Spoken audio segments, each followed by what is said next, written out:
Forget gurus. Forget anyone claiming to be an online business expert without going through the challenges of entrepreneurship themselves. The Real Money, Real Business podcast is here to prove the best insights in online business comes from your fellow online business builders. We dig into stories of entrepreneurs selling their business on the Empire Flippers marketplace so that you can learn how they made their business profitable, how they overcame obstacles, and what lessons they learned in their online journey. If you want to take your business and your knowledge to the next level, you've come to the right podcast. Let's get started. Hello everyone, Craig here with another great business to discuss on this episode of the Real Money, Real Business podcast. Today's guest is Andrew, and he's selling his SaaS business on the Empire Flippers marketplace. So welcome to the show, Andrew. How are you doing today? I'm doing well. You can call me Drew. Drew? No problem at all. Thank you, and I'm looking forward to talking more about your business. But before we dive in, let's go over a brief summary of the business. It's a SaaS business in the hospitality niche, created in October 2011. The average monthly revenue for the business is $9,553, and it makes an average of $3,928 net profit each month. For everyone listening, you can visit empireflippers.com/marketplace and search for listing 50875 to learn more about the business, or you can unlock this listing to start your due diligence if you're interested in purchasing this asset.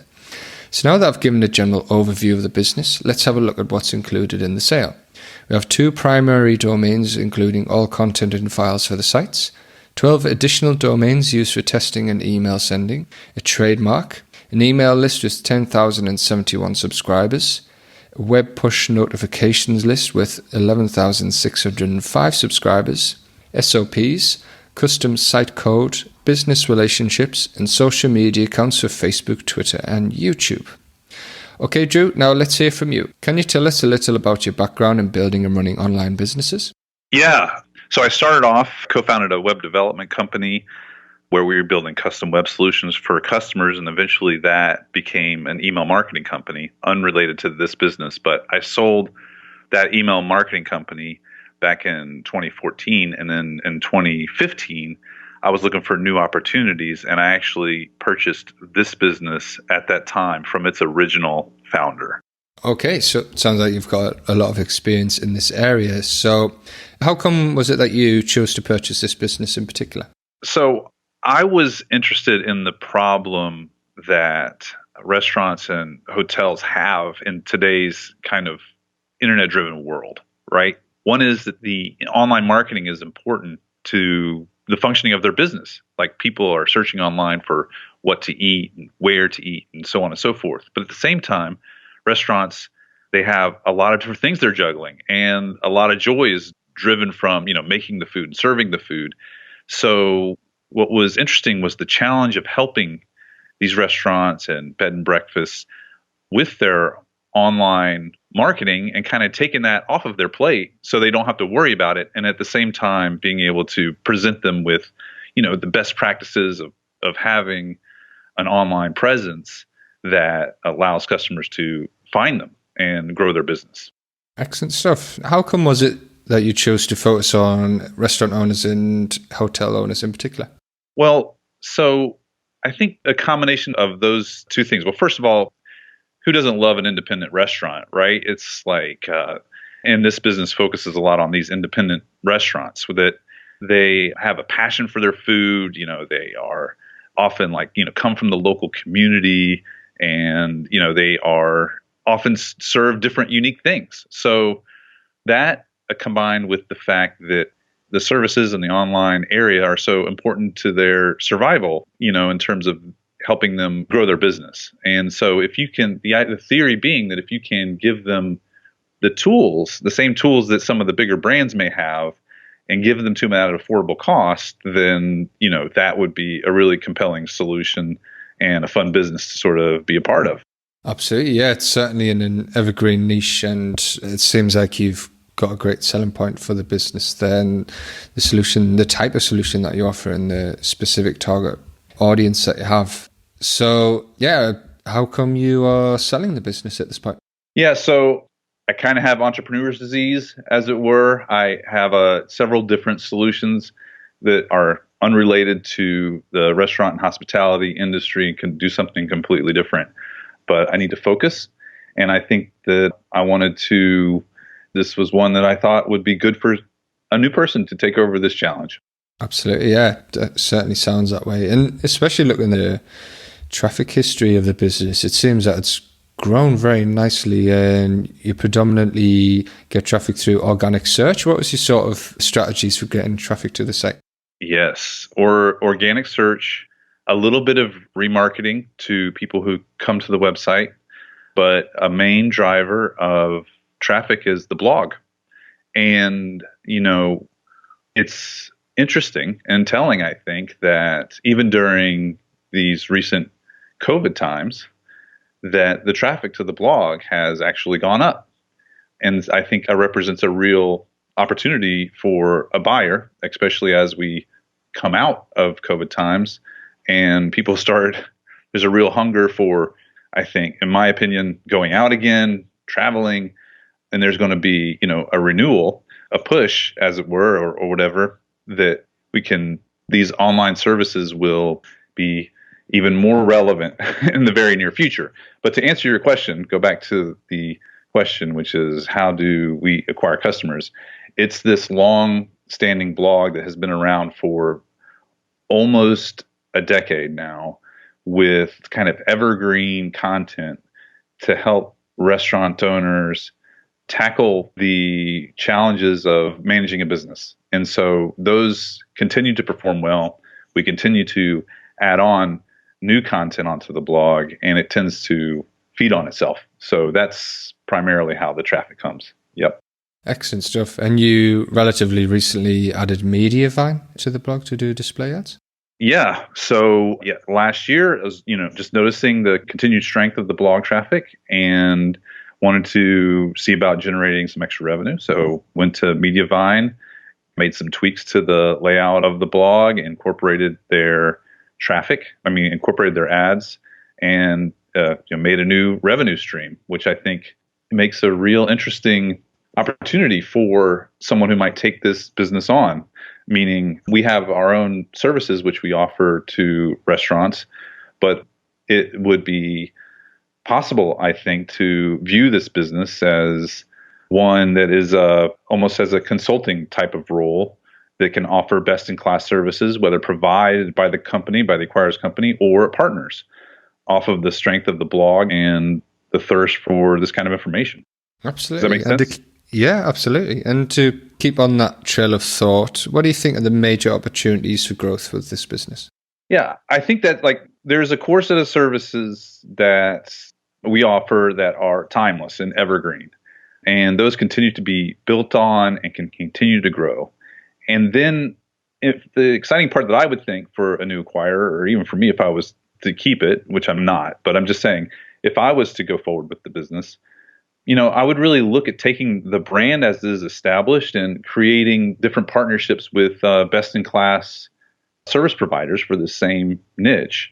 And then through those type of arrangements become kind of the trusted brand that you go to, that independent restaurants or bed and breakfast or independent hotels go to figure out how to do, online marketing or purchase things that help their business grow in that space. Does that make sense?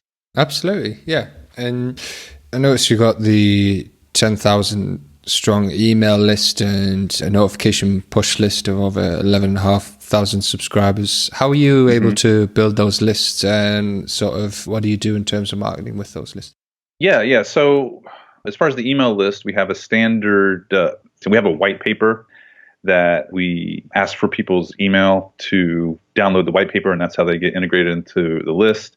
We also have a very long demo of our tools and services that people volunteer their email address to see that video. So that's how we grow the email list. The push notifications is something that sits on the blog, and as people come, it asks them to subscribe if they want to subscribe to our push notifications at the appropriate time. And then that's how we grow that particular list. I should also say we have a YouTube channel, and one of our videos, which we created, that was sort of not directly related to what we do, but related to a question that people often have. And, that video alone has gotten a lot of traffic on YouTube. So this is going again to that sort of question of the future of the business. And the core business is strong. So I'm not trying to say the core business is not, but just this thirst for information on these particular topics could be an area on YouTube that could be continue to drive traffic to the website. Excellent. Yeah, I agree with that 100%. There's definitely a variety of marketing channels that a buyer can make the most of. And it seems that you've got quite a loyal customer base as well, with new customers being added each month and a low churn rate. And it seems like you've got quite a good customer base. Yeah, what's really great about this business is just how long people stick around. I mean, it is years, because once you earn their trust that you are going to take care of them and that you understand what their needs are, then they tend to stick around for a very long time. And that is very attractive for business. Yeah. Absolutely. Is there anything you learned from this business that you'll apply to future sites or businesses? Yeah.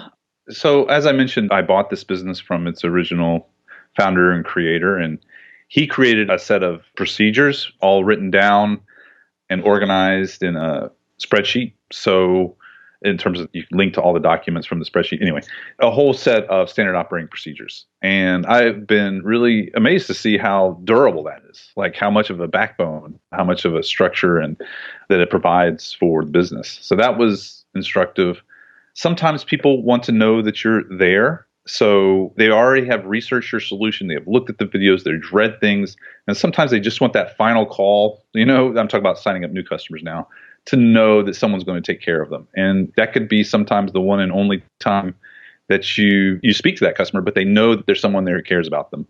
So those are two lessons, regarding the business. Yeah. Great stuff. Is there anything you tried with this business that didn't work out for you? Yes. We tried to market these services through some standard channels, meaning physical channels. So at one point, we were trying to create partnerships with people who sold restaurant equipment to new restaurant owners. And so we would have our services kind of on pamphlets that would sit basically at the stores where people were buying restaurant equipment, hoping to, when they also needed digital services and tools, that they might look to us because we specialize in restaurants and hotels and bed and breakfasts. But that turned out to be a more expensive, longer term proposition than I was ready to take on. So it took a lot of effort, a lot more capital intensive than I thought. So that was something that we tried that didn't work out. Yeah, it's good for a potential buyer to know that you've explored that avenue and they can sort of learn from that experience that you've had there. So yeah, it takes a lot of capital. I'm not sure that if it had given more than just 9 months or a year time, but more like 2 or 3 years to really marinate these types of partnerships, then maybe it might have worked. But I was not expecting that kind of time frame when I first went into it. Does that make sense? Quite right. Yeah, if it's a big deal, then it obviously take longer for the deals to happen. So yeah, that all makes a lot of sense. As for the maintenance of the business, what type of daily work tasks do you do on the business? So right now, we feed our leads through a sales funnel where they have the option of requesting a consultation. And when I first bought the business, that was actually done by someone else, but that is currently done by me. So right now, I meet with new prospective customers. That usually takes 3 to 4 hours, or maybe 2 or 3 hours a week. And then the other piece is just dealing with the questions that come up that don't quite fall into something that's covered in the standard operating procedures. Particularly, a customer request or a problem that doesn't quite fit into the mold. So those are the two: some customer support and then talking with potential new customers.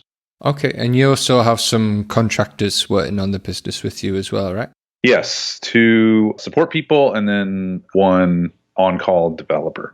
Okay, and the developer comes in when there's any bugs with the software and anything like that. Do they do regular checks or they're sort of on-call? They're on-call, I guess is the best way to say it. I mean, we do talk once a month. So I guess a combination of both. Okay, and what skills or requirements do you think there are for someone who's not familiar with this niche or business model? A general understanding of how online businesses work, how websites work, how search engines work is good. would be very, very, I think, important and helpful.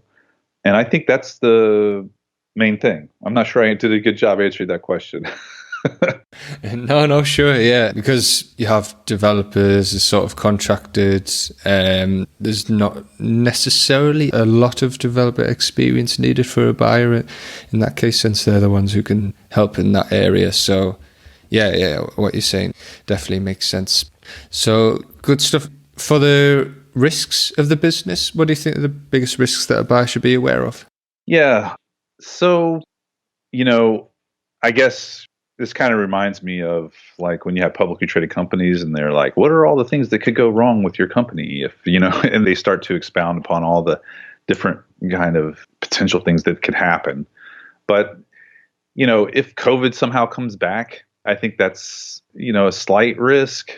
And, I still think that restaurants will find a way to exist. There'll be ghost kitchens, or, just continue to focus on online ordering and the delivery. So even that risk is kind of minimized by the way restaurants are adapting. But I still see that as, I think all indications are the vaccine's, working and cases are going down. So we're going to see a rebirth of, the restaurant and hotel space. There are some, bigger established competitors that are publicly, traded companies. So that's a risk. But I would argue that, hyper focusing on independent restaurants and bed and breakfasts is an asset that is not easily overcome, and is a challenge to the bigger competitors.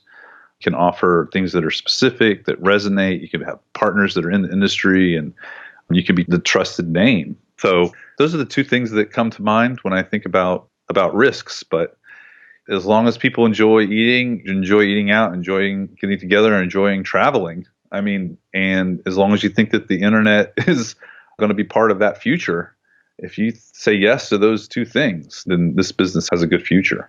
Absolutely. Yeah, I don't think people are going to stop enjoying eating anytime soon. At least not me. But yeah, exactly what you said, focus on that sub-niches makes a lot of sense. And with that, the strengths of that blog as well, that help with brand presence. Are you adding any content to the blog at all, or does it have some good evergreen content in there? Yeah, we add content. Yeah, every month. Mm-hmm. Specifically 2 blog posts a month. Okay. Seems quite reasonable. And is that outsourced to a writer as well? Yes, it is outsourced to a writer. Okay. Good stuff. Well, a lot of great stuff we've covered today, but just to summarize it all, putting yourself in the shoes of a buyer, why do you think this is a business worth buying?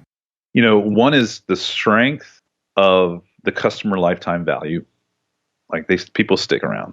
2, like right now, the multiple that's being asked is, market value for the multiples that are on the site. But I would argue that there is a 30, 40, maybe even 100% like potential increase in the forward-looking revenue based off of the fact that COVID is going to go away over the next 6 to year. This is my presumptions, my opinion, but that's an upside that's not even priced into the price right now. So there's good potential upside on the other side of this. So you have good customer lifetime value. You have the potential upside as COVID grip on society starts to loosen. And the third thing is just all of the interesting people that you get to, meet and deal with when independent restaurants, man, they're fun, right? It's fun to see all the different types of people out there doing things. And I think it's a rich area of opportunity to both, help be involved and, help and offer services to people to help them sort of, I guess you'd say, grasp the possibilities that continue to be evident in how restaurants market themselves, going into the internet-enabled world. Absolutely. Yeah, that's a great way to describe it. So regarding the sale of this business, would you commit to a non-compete? Yes. A non-compete's fine. And how much support are you willing to offer buyers? Are you going for the standard 30 days of email and Skype support? Yeah, you bet. I want the buyer to succeed. I'm here for them. Yeah, that's definitely clear in the way you talk about the business. And are you open to negotiating something like an earnout? Yeah, I'm open. So if listening to any and all opportunities. Okay. Anything else you'd like to share that I might have missed? I think you covered it. Yeah, that's it. Yeah, a lot of great stuff covered today. And thank you very much for your time, Drew. It's been great talking to you. Yeah, thank you for the interview. I really appreciate it. All right, everyone, thanks for listening. To learn more and see if this listing has already been sold, head over to empireflippers.com/marketplace and search for listing 50875. If you're watching this on YouTube, click the link in the description to go straight to the listing. Once you've unlocked this listing, you'll be given everything you need to know about this business. So until next time, enjoy your digital journey.